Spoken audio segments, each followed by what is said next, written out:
In March of 2024, a wildlife photographer named Carlos Medina was filming bird activity along the southern edge of Lake Okeechobee when his drone captured something that made him stop mid-flight. There's something in the water that can be bad for your health, but you might not always see it without a microscope.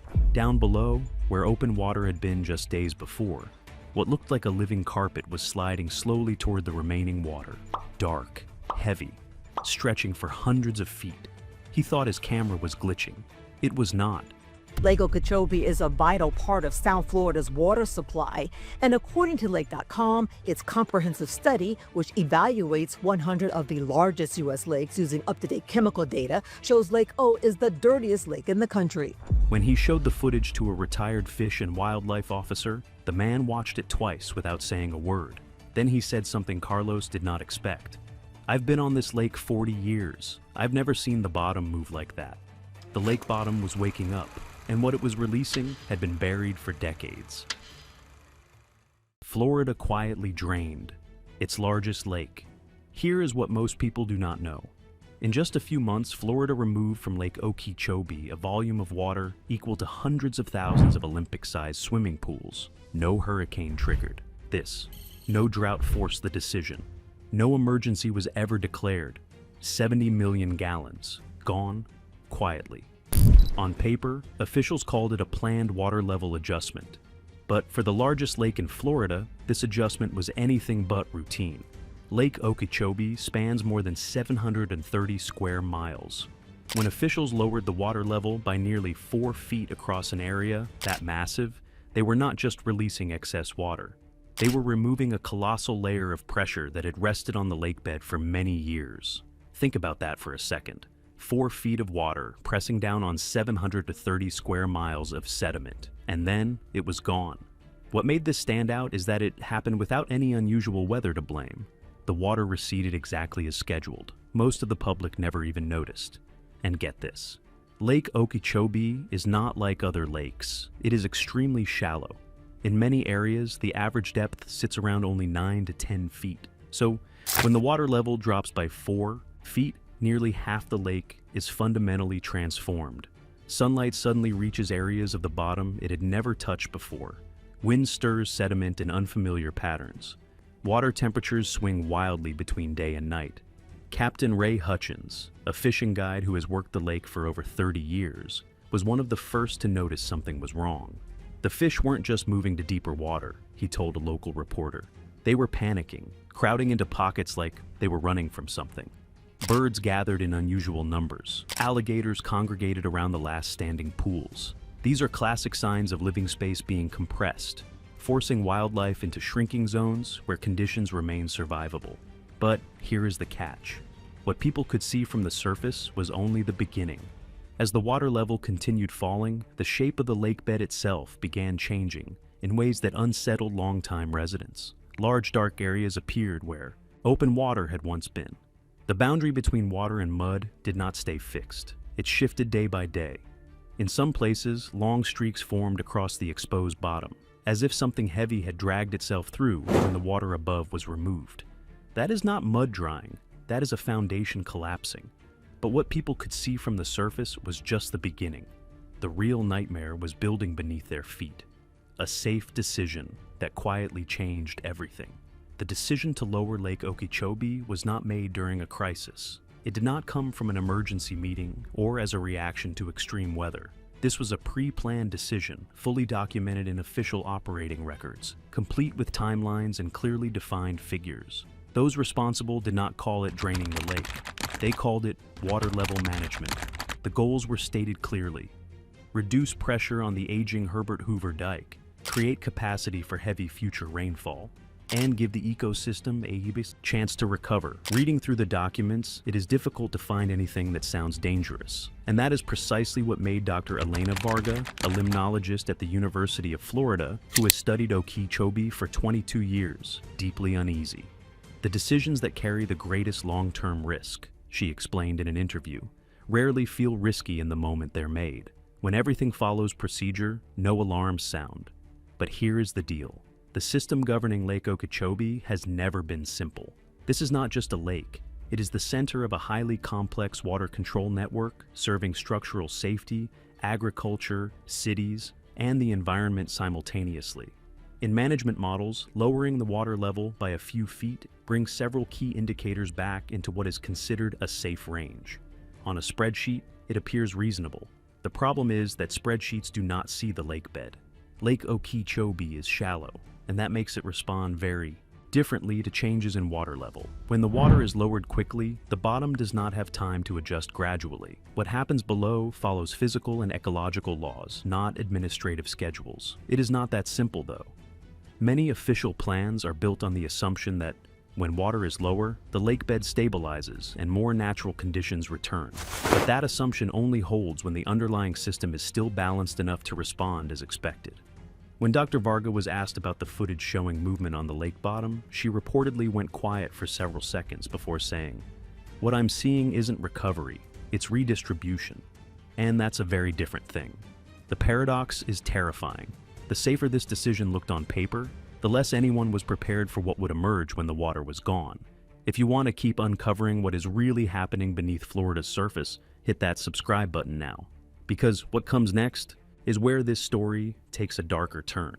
Footage revealed the lake bottom was no longer stable.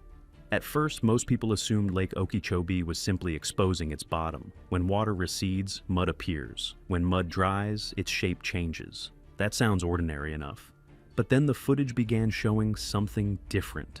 Not something still, something moving. The lake was rearranging itself, and it was not asking permission.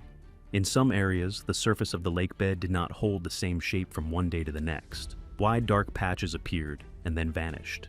The boundary between water and mud shifted so quickly that it was impossible to explain by simply saying the water was slowly receding. Marcus DeLeon, a drone operator who documents Florida wildlife, captured footage that went viral in local fishing groups. In certain spots, he said, the mud looked like it had been dragged, long streaks pointing toward the remaining water, like something underneath was sliding. These movements were not fast, they were not violent, but they were slow and heavy enough to feel deeply unsettling when watched over extended periods. Basically, imagine a layer beneath the surface losing its grip once the water above no longer held it in place. And get this, this was not happening in just one isolated spot.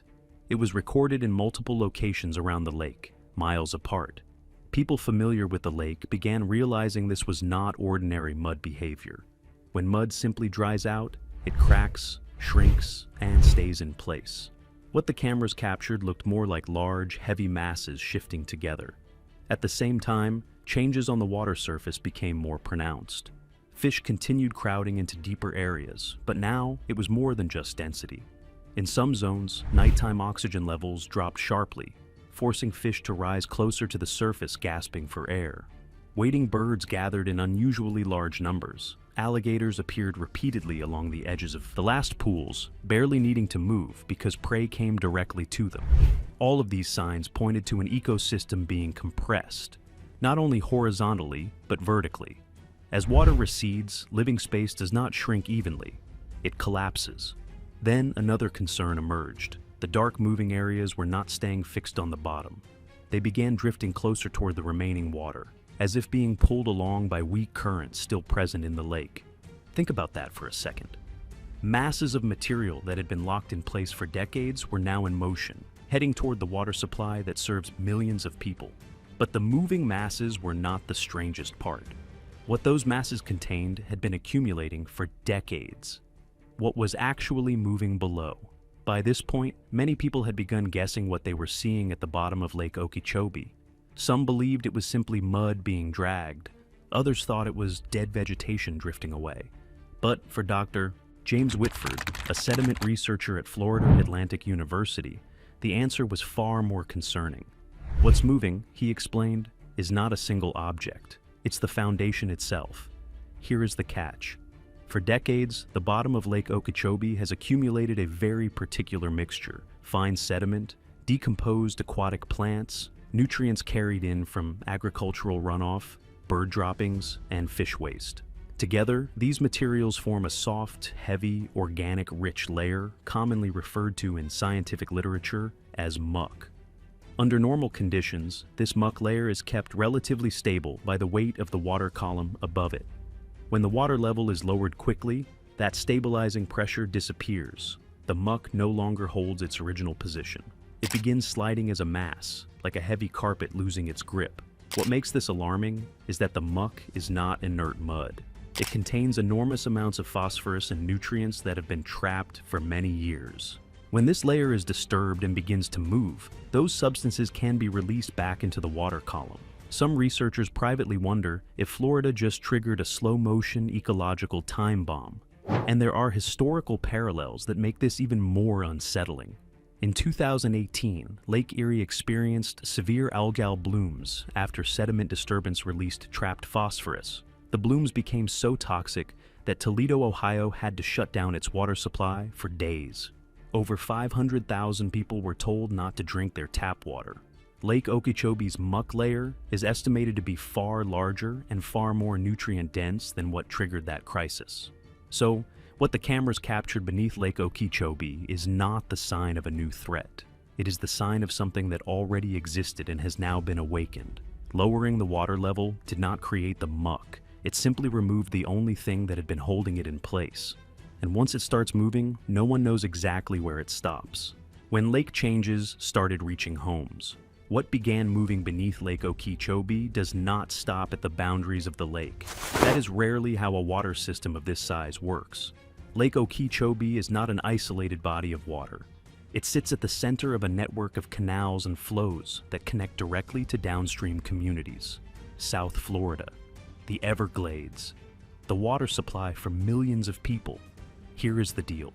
When the lake bed loses stability, the question is no longer only what is happening inside the lake. It is what will be carried along once the water begins moving again. The muck layer contains phosphorus that has been locked in place for years. When this foundation is disturbed and redistributed, those substances can return to the water column.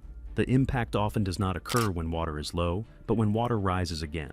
At that point, what once lay dormant can fuel explosive biological reactions. Maria Santos, a water quality inspector in Palm Beach County, has seen the downstream effects firsthand.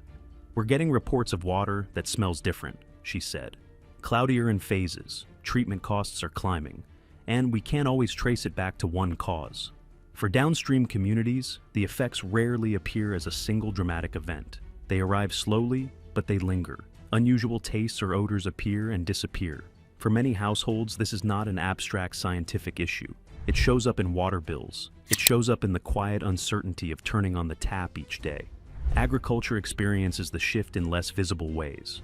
Water carrying higher nutrient levels can affect soil and crops over time, not within a single growing season, but across many cycles. And get this, no one in this system intended to create these outcomes.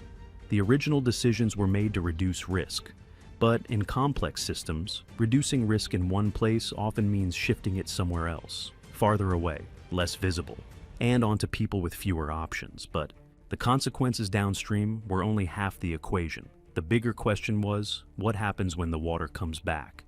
What happens after water returns?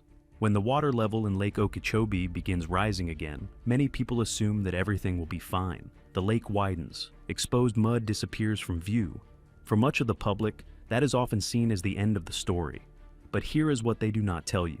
In large water systems, the return of water does not mean everything resets. What shifted beneath the lake does not automatically move back into place just because water levels increase. The foundation has been rearranged.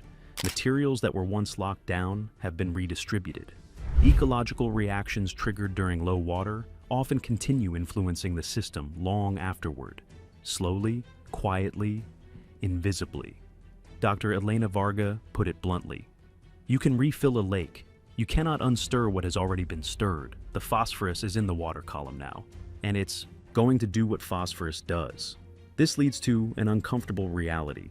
In systems that have been managed for decades, like Lake Okeechobee, every reasonable adjustment leaves a mark. Not immediately, not always visibly, but the effects accumulate. Eventually, the system begins responding in ways that fall outside any written plan. Lake Okeechobee stands out only because its scale is large enough for cameras to capture the changes. But what is happening here is not unique. shallow lakes, controlled canals, and wetlands elsewhere operate on the same management playbook. Reduce risk in one place. Trust that the rest will stabilize on its own. The question is, stabilize in what direction? Water can be removed and later restored, but what is awakened when the water leaves does not always settle back down the way it once did. And that is what remains when the surface of the lake appears calm again. So, here is the real question. If the muck layer has been building for decades and lowering the water sets it in motion, what happens the next time they do this? And what about other shallow lakes across America running on the same management playbook? Do you think Florida made the right call lowering the lake? Or did they just wake something up that should have stayed buried? Drop your theory in the comments below. And if you want more stories the news will not tell you, smash that subscribe button. We will see you in the next one.